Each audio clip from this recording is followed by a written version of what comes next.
नमस्कार, आदाब, आवाज़ द वॉइस में आप सभी का स्वागत है। खैर मकदम है दर्शकों। आज हमारे स्टूडियो में हमारे ख़ास मेहमान आए हैं जिनका नाम है डॉक्टर रहमान मुसव्विर, जो कि जामिया मिलिया में प्रोफेसर हैं। हम इनका सबसे पहले स्वागत करेंगे और फिर जानेंगे लिटरेचर में इनका सफ़र कैसा रहा। सबसे पहले आपका बहुत बहुत स्वागत है खैर मकदम है हमारे स्टूडियो में। आपने वक्त निकाला, ये बहुत ही अच्छी बात है, तो मुझे खुशी हुई कि आप यहाँ आए। बहुत बहुत स्वागत है। बहुत बहुत शुक्रिया अंजलि जी, मुझे आकर स्टूडियो में आपके साथ बात करते हुए खुशी हो रही है, अच्छा लग रहा है।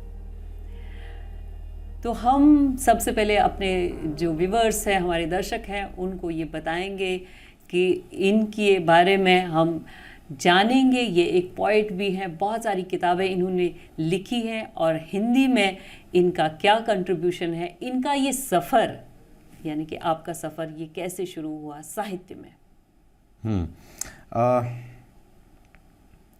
बड़ा मुश्किल है ये कहना कि कहाँ से शुरू हुआ, क्योंकि शायद कोई ऐसा बिंदु होता नहीं है जहाँ हम ये कह दें कि यहाँ से सफ़र शुरू हुआ है। जहाँ तक कविता और शायरी का ताल्लुक़ है कि उसके अंकुर कैसे पड़ गए, तो ये तो बचपन से था। बचपन में ही कुछ ऐसा माहौल मुझे मिला, मेरे चारों तरफ एक सांस्कृतिक माहौल, एक साहित्यिक माहौल था कि जिससे प्रेरित होकर के मैंने कविताएं लिखनी शुरू कर दी, शेर लिखने शुरू कर दिए। हालांकि उस वक्त तक नहीं पता था कि गज़ल क्या होती है और गीत क्या होते हैं, लेकिन जो भाव थे और जो पाठ्य पुस्तकों में पढ़ा था, हाँ उतनी समझ थी कि दोहा ऐसे होता है, गीत ऐसे होता है, ये गज़ल होती है, तो उसके फॉर्म की जानकारी मुझे हो गई थी पढ़ते हुए। तो वो मैं कहने की कोशिश करता था। तो यहाँ से जो है वो एक तरह का सफ़र शुरू होता है, और ख़ास तौर से ये लिखने का सफ़र से पहले गाने का सफ़र शुरू होता है मेरा। कि मैं गाया करता था और लोग ये कहते थे कि मैं बहुत अच्छा गाता हूँ। हालांकि वो माशाल्लाह आपकी आवाज़ है ही इतनी। हाँ, मगर पता नहीं अब वो पीछे छूट गया, अब मुझे कोई लय और सुर का कुछ भी नहीं पता है। लेकिन बचपन में जिस तरह गाते हैं, सब बच्चे स्कूल में गाते हैं, तो मैं गाता था और अच्छा गा, जज्बा, एक शौक, एक जो शौक होता है और एक अच्छी आवाज़ होती है, वो सब था।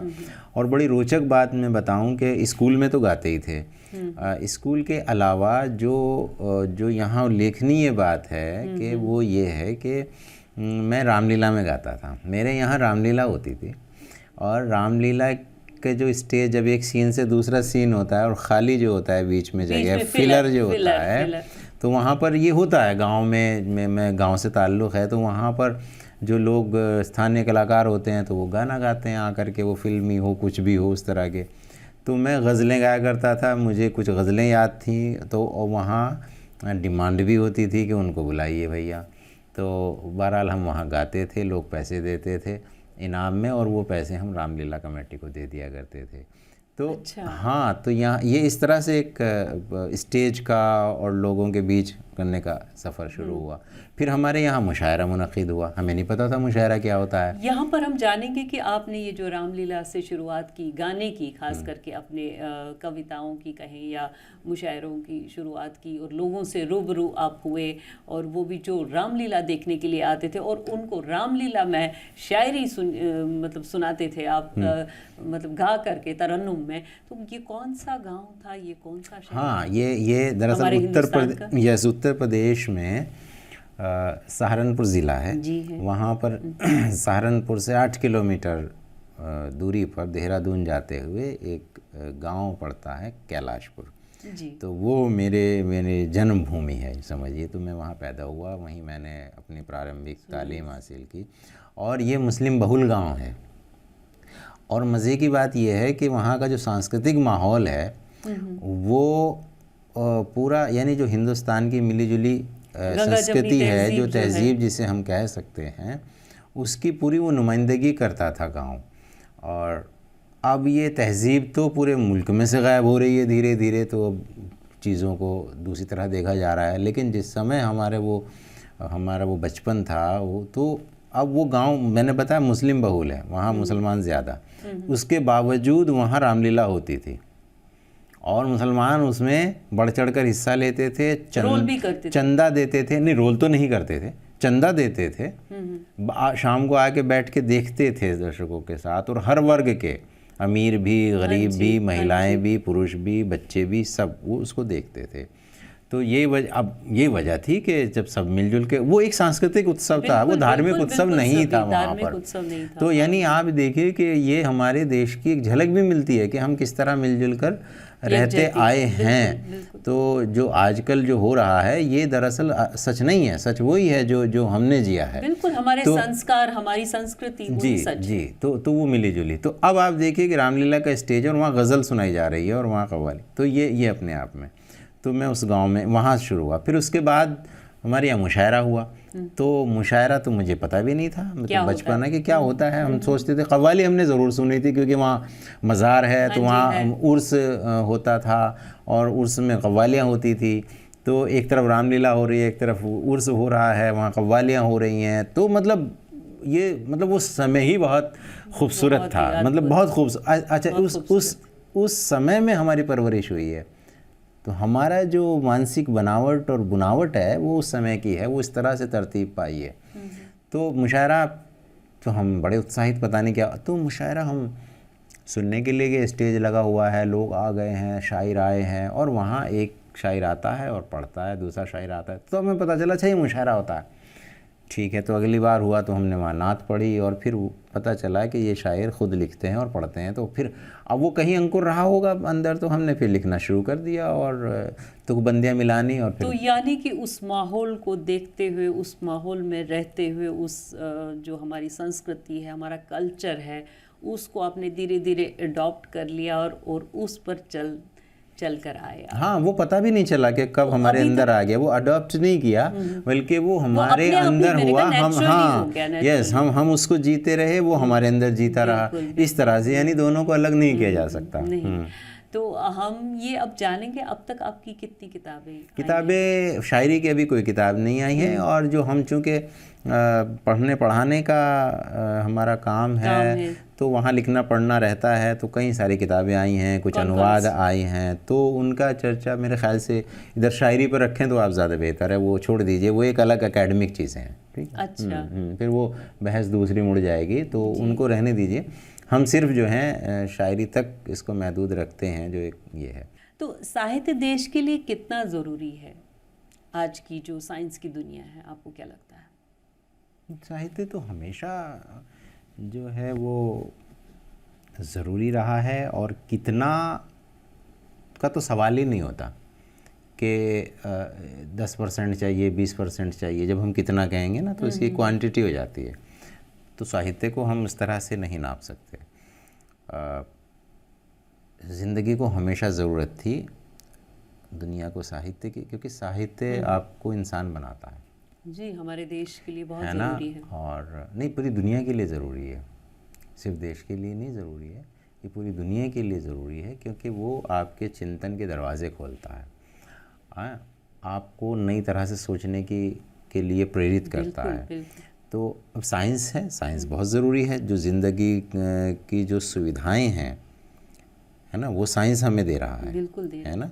तो साइंस से हमें सुविधाएं मिली, हमारी ज़िंदगी को आसान बना रहे हैं, लेकिन उस ज़िंदगी को जीने का सलीक़ा, और ज़िंदगी सिर्फ़ ये नहीं है कि हम सुबह उठे, खाना खाया, काम पे चले गए, आ गए और हम सांस ले रहे हैं। ज़िंदगी जो है वो कुछ और चीज़ है, जिसमें जो आप शऊर की बात कर रहे हैं, है ना। ज़िंदगी वो भी है कि जिएं और जीने दें। तो जिए और जीने दे का सलीक़ा साहित्य देता है, बिल्कुल देता है। विजन है ना। तो हम जहाँ हैं, सिर्फ हम नहीं हैं, वहाँ और भी हैं। ये तो इसलिए साहित्य तो हमेशा ज़रूरी था, ज़रूरी है और ज़रूरी रहेगा। जी, बहुत ज़रूरी है साहित्य। डॉक्टर रहमान साहब से बात करते हुए बहुत ही अच्छा लग रहा है। अब हम इनसे जानेंगे कि इन्होंने हिंदी उर्दू दोनों में इन्होंने लिखा है, इनका काम है। तो आप किसे पसंद करते हैं, जबकि ये दोनों बहनें हैं? मैं दोनों बहनों को पसंद करता हूँ। वाह। तो अब ये कहें कि एक बहन मुझे पसंद है और एक नहीं है, तो वो दोनों ही बहनें पसंद हैं। जी। और दोनों खूबसूरत हैं जी, बहुत दोनों सलीक़ेमंद हैं, बिल्कुल। दोनों में आकर्षण है। तो अब बताइए मैं किसे छोड़ूं? तो दोनों ही। जी जी। तो कुछ शेर आपको याद आया? नहीं, शेर बहुत याद है। शेर, सवाल ये है कि क्या, खैर मैं वो पहले शेर सुनाता हूँ जो पहचान है। कभी बाहर नहीं आती, सदा पर्दे में रहती है, खुदा जाने तमन्ना किसके बहकावे में रहती है, उसे हम पर तो देते हैं मगर उड़ने नहीं देते, हमारी बेटी बुलबुल है मगर पिंजरे में रहती है। तो और मेरे ख्याल से काफ़ी है। जी जी जी। नया साहित्य और आजकल का जो साहित्य आ रहा है उसे आप कैसे देखते हैं? देखिए, साहित्य क्या है कि साहित्य जो है वो किसी एक विजनरी आदमी का विज़न होता है जो वो समाज को जैसा देखना चाहता है। एग्जैक्टली, ठीक है ना? प्रैक्टिकल। तो ये जो कहा जाता है कि जो साहित्य जो है वो दिखाता है जो समाज में है, नहीं, बिल्कुल नहीं। साहित्य वो नहीं दिखा रहा जो समाज में है, बल्कि साहित्य समाज को एक नया सपना देता है कि समाज ये होना चाहिए। ये अलग बात है कि हमें ऐसा लगता है कि ये हमारे सामने की चीज़ है। दरअसल वो हमारे सामने की और हमारे समाज की चीज़ों को उठाकर उनको वो एनालाइज करता है और फिर कुछ सवाल छोड़ता है। वो सवाल छोड़ता है ऐसे कि जिससे एक नए समाज का निर्माण हो, एक नए मुस्तकबिल का निर्माण हो, और ऐसा चाहिए हमें। वो ये साहित्य करता है और हर समय का साहित्य करता है। वो आज का साहित्य भी कर रहा है। देखिए डॉक्टर साहब, कुछ लोगों का ये मानना है कि उर्दू जो है, उर्दू लैंग्वेज जो है उसको उर्दू में ही लिखना चाहिए, लेकिन आजकल के लोग उसको देवनागरी में लिखते हैं या रोमन में, इस तरह लिखते हैं। तो आपका क्या कहना है? नहीं, देखिए, लिखने को तो आप कुछ भी किसी भी लिपि में लिख लीजिए, कोई समस्या नहीं है। लेकिन फिर भी क्या होता है कि हर ज़बान, जैसे किसी समाज की संस्कृति होती है, देश की संस्कृति होती है, ऐसे ही ज़बान की भी एक संस्कृति होती है। बिल्कुल। ज़बान का भी एक लिबास होता है। तो अब आप ये कहें कि हिंदी को अब आप जो हैं वो रोमन में लिखने लगी है, आपको कैसा लगेगा? बहुत ही अजीब लगेगा। फिर आप उसे पढ़ भी नहीं पाएंगे, नहीं पढ़ नहीं पाएंगे। तो उर्दू को सब कुछ, हाँ, है ना। तो फिर या आप ये कहें इसके बरक्स कि आप हिंदी को अब अरबी लिपि में लिखने लगी हैं, वो भी ऑकवर्ड होगा। तो फिर ये क्यों आग्रह है कि उर्दू को जो है वो नागरी लिपि में लिखने लगी? आप लिख लीजिए, कोई बुराई नहीं, लेकिन ये आग्रह तो उसकी लिपि को बचाना चाहिए। क्योंकि जो संस्कार हैं उस ज़बान के, जो उसकी तहजीब है और जो उसकी रूह है, वो उसके रस्मुल ख़त के साथ है। कोई अब अभी बहुत से ऐसे लोग हैं जो उर्दू से तो मोहब्बत करते हैं मगर उसके रस्मुल ख़त को नहीं सीखना चाहते, और ये चाहते हैं कि ये जो है नागरी लिपि में आ जाए। जैसे हिंदी लिपि कहते हैं, हिंदी नहीं, नागरी लिपि है वो, तो नागरी लिपि में आ जाए वो। तो ये नाइंसाफ़ी है। आपको मोहब्बत अगर उर्दू से है और आपको इतनी शीरीं ज़बान लगती है तो आप उसको सीखिए ना। अच्छा, ये बताइए, देखिए कितना इजी हो गया, आप बहुत आसान है पहले के मुकाबले। अच्छा, इसमें एक चीज़ और देखिए कि जब आप फ्रेंच सीखते हैं, क्या आप नागरी में लिखते हैं? नहीं। क्या आप जापानीज सीखते हैं, आप रशियन सीखते हैं, आप कोई भी भाषा, फ्रेंच सीखते हैं, बिल्कुल रशियन, हाँ। आप अगर भारतीय भाषा सीखते हैं कि मुझे तमिल, तेलुगु, कन्नड़ कुछ सीखनी है, तो उनकी लिपि में से सीखेंगे। आप हिंदी में लिखें, तो उर्दू से आपको क्या बैर है भाई कि नहीं हम इसकी लिपि जो है वो देवनागरी करेंगे और नहीं? ये ज़्यादती है, ये ज़्यादती भी है और संकीर्णता भी है और कहीं कहीं सांप्रदायिक दृष्टि भी इसमें है। तो साहित्य में देश निर्माण का क्या योगदान देखते हैं? देखिए, योगदान साहित्य का डायरेक्ट दिखाई नहीं देता। ओके। हैं? मैंने कहा कि हम तलवारें उठाएं और चल दें और ये नहीं है। साहित्य बहुत ही आहिस्तगी के साथ देश के नागरिकों को अच्छा नागरिक बनाने की दिशा में लेके जाता है। तो जब नागरिक अच्छे बनेंगे, सोच अच्छी होगी, तो देश अच्छा बनेगा। तो इस तरह वो निर्माण में काम करती है। बिल्कुल करता है। उसके अब उसी में आप जो हैं नफ़रत के गीत पैदा कीजिए, तो नफ़रत के गीत अपने बच्चों को याद कराइए, तो वो नफ़रत लेकर के पैदा होंगे और नफ़रत का समाज बनाएंगे और नफ़रत की बुनियाद पर देश टिका होगा। वहीं आप साहित्य की जो बात कर रहे हैं, वहीं आप प्रेम के, सद्भाव देशभक्ति के, हाँ। है ना, सद्भाव के, भाईचारे की बातें जो हैं, वो गीत, गज़ल, कविता, कहानी, उपन्यास, जो भी विधाएं हैं, उनके माध्यम से आप लाइए, तो जो नागरिक तैयार होंगे वो उसी दृष्टि के होंगे, तो फिर देश वैसा ही बनेगा। तो ये कंट्रीब्यूशन ये है। बिल्कुल लर्न होता है, बिल्कुल बचपन से ही ये संस्कार है। लैंग्वेजों से आपके संस्कार आते हैं, आप एक अच्छा इंसान बनते हैं। तो नए साहित्यकारों को आप क्या सलाह देंगे?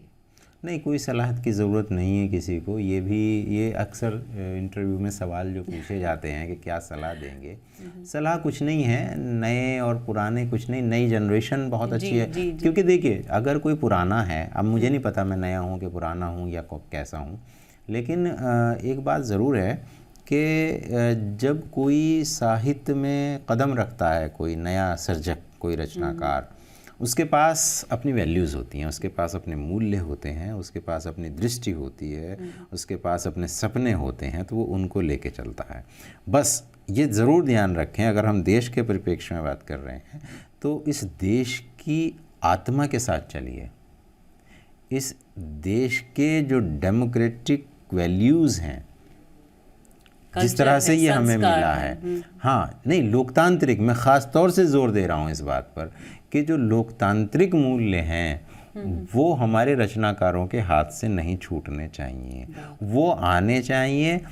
आप किसी भी विधा में आप प्रेम गीत लिखिए, आप देशभक्ति का लिखिए, आप व्यंग कीजिए, आप कुछ भी कीजिए, आप मनुष्य के अंदरून की बात कीजिए या बाहर की बात कीजिए, आपके यहाँ वो बहुत ही बुना हुआ जो कुछ है, यानी वो जो लोकतांत्रिक मूल्य हैं हमारे इस देश के, वो और यहाँ की जो संस्कृति है, जो मिली जुली है, जिसका कोई एक रंग नहीं है, उसको मजबूती से पकड़ के रखें।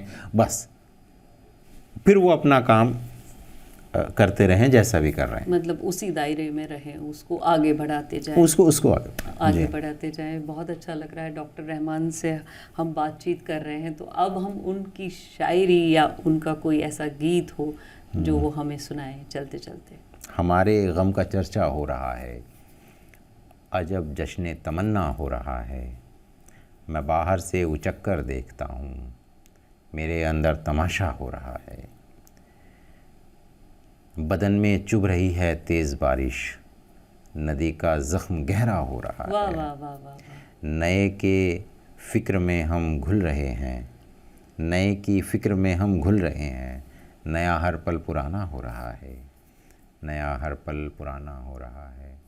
रात भर ख्वाब जो सजाता हूँ, दिन निकलता है भूल जाता हूँ, आजकल वो भी कुछ नहीं कहता, मैं भी खामोश लौट आता हूँ, मैं भी खामोश लौट आता हूँ। मेरे कमरे में सिर्फ़ कागज़ हैं, मैं चरागों से खौफ खाता हूँ, मेरे कमरे में सिर्फ़ कागज़ हैं, मैं चरागों से खौफ खाता हूँ। और